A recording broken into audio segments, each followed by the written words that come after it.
Good afternoon, St. Mary's. Thomas Leah, your faithful DRE. I am not super faithful. I missed last week, so I apologize. But nonetheless, it is Thursday, so we are back to the weekly video. I just wanted to, so today we are going to be talking about the hot button issues that people don't want to talk about. But it's extremely, extremely important that we talk about it, that we know like what it is that the Catholic Church teaches, why they teach it. Okay, it's a lot of people coin this as just like, okay, Catholics are idiots and they're not keeping up with the time, and they should just be disregarded. But I was listening to Father John Ricardo, and he said that morality, it simply has to do with careful thinking. Okay, so any teaching of the Church, any law, rule, or regulation comes from our capacity to think. Okay, super important that we use our brains, and then we could explain it to people, because then they have this presupposition that Catholics just don't know what they're doing and they're just following these traditions. It doesn't make any sense. There's just a bunch of old people in the Vatican who are just like arbitrarily doing stuff. But the reality is no, people have, if you look at nature, if you look at the way that human beings operate, all this stuff gives us an indicator of how we're supposed to behave. We don't even have to look at God. We can just look at the world around us. And just based on how we're designed, we can find out a lot about what we're supposed to do. And then we enter into morality. Okay, so the three issues I want to talk about are contraception, abortion, and in vitro fertilization. Okay, so those are all kind of make people uncomfortable, but it's much more helpful to understand why it is that we are teaching this once we know what's going on. Okay, and we hear the perspectives that the Church offers us. Okay. So the first one that I'd like to start with is if anything's going to make sense, we have to start with this, okay? When does life begin? Because that singular question, if we answer that, then we've ultimately discovered what the problem is with each of these three categories, okay? Or each of the three topics that we're going to talk about. So when does life begin? Okay, so that is a great question. A lot of the times, there was a study done, I wish I had it in front of me, but they did a survey that asked a sample of people, let's say it was 1,000 people, where do we go to determine when life begins? Who do we ask to even, figure this question out? And they all pointed towards science in some capacity. They said, biologists or something of that nature. And so the same sample went to, I believe it was embryonic biologists, and asked the question, okay, so then when do you say that life begins? And it was like a 90+% response that life begins at conception, okay, or life begins when the egg and the sperm fertilize. At that moment is the beginning of human life. And so the other 3% of the other 5% or whatever said, something along the lines like, oh, like, screw off, why are you asking me this question? But the general consensus of the scientists, who people are saying we need to go to them to determine the answer to this question, they say pretty unanimously that is when life begins. And so the question is, but okay, let's just say that they're wrong. Okay, so let's just say, hey, these people are mistaken. Then when does it begin, right? Then we're kind of still left in this limbo phase of, maybe it begins when the baby can kind of live on his own and support himself. And he is no longer attached to the mother. So he is capable of surviving on his own. And so in that circumstance, we could obviously ask the question, if a child was born and we just put him on the, we just put him on the floor and said, okay, fend for yourself, in order to prove your humanity. Well, obviously the child wouldn't survive, right? He doesn't have the means necessary to survive, right? Neither do any of us. Like if I was to put myself in a forest, with nothing, no clothes even, I wouldn't last the week. I would be toast. And so in a sense, we're all dependent on somebody, right? So then, is it based on, is life contingent on if you can provide for yourself? Doesn't seem like it. Is it location? So sometimes they say if he's still in the womb, then it is not a human being. But the reality is there's no place I can go on earth that would take away my humanity. Let's say, for instance, I was to go back into, or if I was to shrink myself, this is a strange example, but if I was to shrink myself down to a little, the size of a little baby and just go back into any space, but let's say I put myself back in my mother's womb, I would just be in a different location, okay? So it has nothing to do with whether this is a human being, okay? Strange example. But you get what I'm trying to say. Location doesn't determine whether a human being exists. We can just say that, right, by default. There's not really a question there. So when does it begin? When the baby's born doesn't seem to be the answer, right? That doesn't seem to logically line up. And the survival, the capacity to survive, is constantly being pushed back. So the ultimate argument that I think is helpful for us to understand, when does life begin? Let's just at best say we actually don't know. Okay, let's just say that was the case.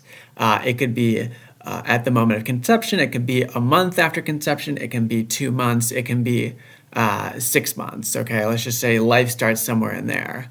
But the problem is, if we don't know the answer to this, and we're just throwing a dart and we're hoping that we're right as far as, when does life begin? When can I terminate a pregnancy and be okay, morally speaking? No matter what the situation is, if you're playing the game, then you're doing something immoral. Someone, I remember explaining an example, he gave just this example. He said, if I was to go to a carnival and somebody offered me, let's say, $1 million, and he says, if you push this button, you get $1 million, but somebody might die. You might lead to the death of somebody, a relative, but you'd get $1 million if you did it. But they might not. Let's say it's a 50% chance. Let's even say it was a 1 in 99% chance. 99% chance that they're going to survive. 1% chance if you push this, they're going to die. But you'd get $1 million either way. It's immoral to play the game, right? Nobody would say like, hey, this is my sister, and I'm like standing here with my sister. Nobody would hit that button. Nobody would say it's okay to hit that button, especially not my sister. To even consider it, she'd be like, what? What are you thinking about right now? So the reality is that if we're playing the game, then we've already crossed the line. And that's where the church's stance is. Okay, so that's why the church says that the issue on abortion, that it's never acceptable to have an abortion. A lot of times people bring up like, what about incest or rape or those difficult situations? And it's important to realize, yes, Catholics are called to profound sympathy. They're not just called to say, here are the rules and deal with that, right? Like, we are called to take care of the situation. Like, Jesus is very clear. If there's somebody in need, guess who's called to be the person to do something about it? You are. I am. We're supposed to step up and do as much as we can to help these people. But the reality is, at no point in the game can we say that there's a human being who's alive and that we can terminate the pregnancy. Because I can't, after a child is born, and let's say that there was a child that was born from a case of rape, at no point in our society would we ever say, okay, this is no longer a child. We can just take care of the situation by terminating the human being. There's never an opportunity for that, right? Nobody would agree at this, in our society, that after a child has been born, you can terminate him for any reason, right? For any reason, even if it is causing the mother like great emotional pain. And so that kind of just ties back into the same thing. If it's a human being, we still have to treat it with the rights that it has. But is it is it difficult? Holy guacamole, absolutely, right? But our job as Catholics is to not compromise our morals, right? It's not to compromise our understanding of reality, but it's to reach out and support them as much as possible. That's what Jesus calls us to. And so abortion is kind of is a very hot button issue, but it needs to be talked about. We need to understand the reasoning so that we can actually help people and help our kids and help the people around us who may be struggling severely with a decision. And if we can help them understand the concept, then that'll actually give them some support. So the second thing actually is tied very close to the first. So a big teaching of the church that people are most of the time asking the question, like, how does that have anything to do with morality? So contraception is, they're starting to find out that several of the methods of contraception actually, they end up terminating the pregnancy just very early on, okay? So the process is the egg and the sperm, they fertilize, but it doesn't allow for the fertilized egg to implant itself. And so when the woman has a period, and then it just releases the fertilized egg. And so they're called abortificants. So the word contraception is actually not the right word. The word abortificant is actually more of an accurate description of what takes place when women take a contraceptive, which has these effects, okay? And so I couldn't remember, but you can go on CatholicAnswers.com and find out which methods are which. And so that is extremely significant, right? That we know this information, because whether we know it or not, we're going to stand before the Lord, and our lives, everything that we've done, is going to be spelled out to the end of time. Okay, so not understanding this stuff is not going to help us. Like, we need to look into it and then discover it on our own. Whether or not you choose to watch my videos, we're all going to get to the end of the day, and we had the capacity. We had the capacity to sit down and learn about this stuff. So that's why it's important that we take the time. And even if it's hard, like, I have not had a walk in the park, gathering all this information as a Catholic. But nonetheless, I would much rather know it. I would much rather know it and just kind of play that out in your own mind than to not know it. Okay. The very last thing is in vitro fertilization. And I think I talked about this last year, but the process of in vitro fertilization is, if my understanding is correct, which I believe it still is that they take multiple eggs and they fertilize each of them. But the problem is that they're being fertilized in a very dangerous environment. Okay, so they're not, they're fertilized in a petri dish. And the environment of the survival rate, I believe, is only 10%. So they have to fertilize multiple eggs. And if some of they do become fertilized, but then they immediately die, right? So we're creating life, and then it's just not getting off the ground, and then a death occurs, okay? And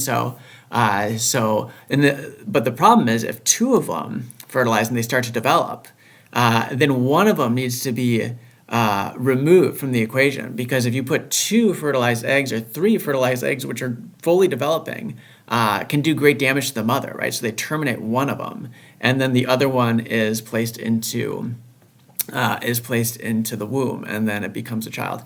But so that is different than a miscarriage. Okay, so those aren't the same thing. So if we have no fault of our own, we're going according to natural law, but a abortion or a miscarriage occurs, that's different than from me, making a direct decision to, place a child in an environment which is very risky. Okay, so that is where we come to the understanding that no, this is not safe. This is not something that we should be doing, and so you can track it with our minds, right? It's not just something arbitrary. This is something that we could figure out. And so another very last thing, as far as the sixth commandment goes. And it's really just taking sexuality seriously, right? Because the reason that God, focuses on this act, and he ascribes it as something that is mortally sinful, is simply because we're dealing with a life of an eternal soul. So this person, once he's created, cannot be destroyed. And so we have to take that extremely seriously. And so that's why the church teaches that sexuality is not something to just be messed with, right? It's not something that we can just use as recreation. It is something that we need to treat appropriately, because we're dealing with a human life which lasts forever. Okay, and so it's not something that we can just not take seriously. So again, this was just more informative. This wasn't fun. This isn't an attractive subject to talk about. But the reality is, we need to be preparing ourselves for salvation. It doesn't matter where we are, right? We could have. I was talking to someone the other day who said that I was doing whatever I wanted for 25 years, and now she's like one of the best practicing Catholics that I've ever met, like in my life, and she's doing awesome.